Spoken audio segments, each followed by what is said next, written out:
Hello everyone, কেমন আছো তোমরা সবাই? আশা করি খুব ভালো আছো, আমিও ভালো আছি। তো চলো যাবো, আজকে যাবো হচ্ছে 500 বছর পুরনো সেই গৌর গদাধর মন্দিরে।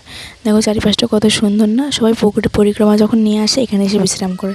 আর ফুলগুলো দেখো কত সুন্দর, ছোটো ছোটো ফুল, সব ঠাকুরের সেবায় লাগায় দেখো।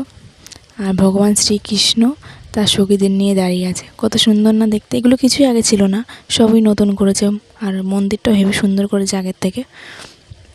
আর আমি শুনেছি এই গৌর গদাধর নিজেই ভেসে এসেছিল নদীতে, খুব জাগ্রত ঠাকুর। দেখো আজকে সেই গৌর গদাধরকেই তোমাদের দর্শন করাবো। দেখো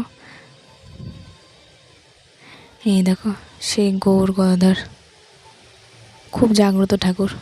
আর এই মন্দিরটা আমার দিদিদের বাড়ির পাশে, একদম পাশেই।